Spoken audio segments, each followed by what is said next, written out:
ახალი დაკვირვებები ცხადყოფს, რომ ცდებოდით ურანის დღის ხანგრძლივობის შესახებ. პლანეტის ბრუნვის მაჩვენების ახალი უზუსტესი გაზომვების თანახმად, ურანის სრული დღე გრძელდება 17 საათს 14 წუთსა და 52 წამს. ეს კი მთელი 28 წამით მეტია, ვიდრე აქამდე ვიცოდით ხომად Voyager 2-ის მიერ 1986 წელს ურანის თავზე გადაფრენისას შეგროვებულ მონაცემებზე დაყრდნობით. შეიძლება სხვაობა მცირე მოგეჩვენოთ, მაგრამ სინამდვილეში უზარმაზარია. ჩვენ მიერ ჩატარებული გაზომვები არამხოლოდ უმნიშვნელოვანეს ცნობებს აწვდის პლანეტური მეცნიერების საზოგადოებას, არამედ ჭრის დიდი ხნის პრობლემასაც.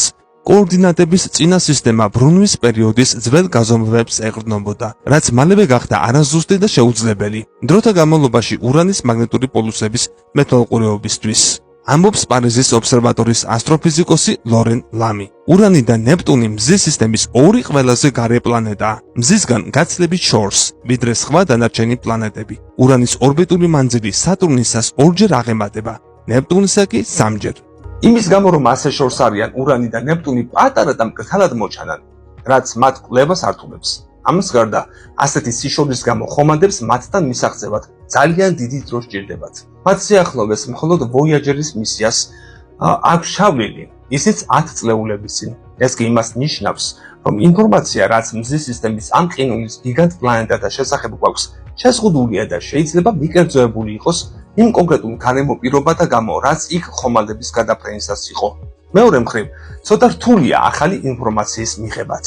ურანის დღის ხანგრძლივობის შესახებ ჩვენი წარმოდგენის უზუსტობამ გარკვეული დაბნეულობა გამოიწვია. ერთ-ერთი უდიდესი პრობლემა ის იყო, რომ დღის ხანგრძლივობის ზუსტი ინფორმაციის გარეშე ურანის მაგნიტური პოლუსების ორიენტაცია Voyager 2-ის გადაფრენიდან რამდენიმე წლის შემდეგ დაიკარგა. ურანის დღის ხანგრძლივობის გასაზომად ლამიმ და მისმა კოლეგებმა ჰაბლის კოსმოსური ტელესკოპის მიერ 2011-2012 წლებში შეგროვებული მონაცემები შეისწავლეს. დროის ამ მონაკვეთში ტელესკოპი აკვირდებოდა პლანეტის ულტრაიისფერ ციალებს, რომლებიც დაახლოებით ისე წარმოიქმნება, როგორც პოლარული ციალი დედამიწაზე. ულტრაიისფერი ციალების მეთვალყურეობით ლამიმ და მისმა კოლეგებმა პოლუსების ადგილმდებარეობა დაადგინეს და დააკვირდნენ, შემდეგ კი ამ ინფორმაციით ზუსტად გაზომეს ურანის დღის ხანგრძლივობა. კვლევართა განცხადებით ეს გაზომვა ყველაზე ზუსტია, რაც კი აქამდე ჩატარებულა ურანზე. გამოიწერე კოდის YouTube არხი. ნახე უამრავი საინტერესო ვიდეო სხვადასხვა თემაზე.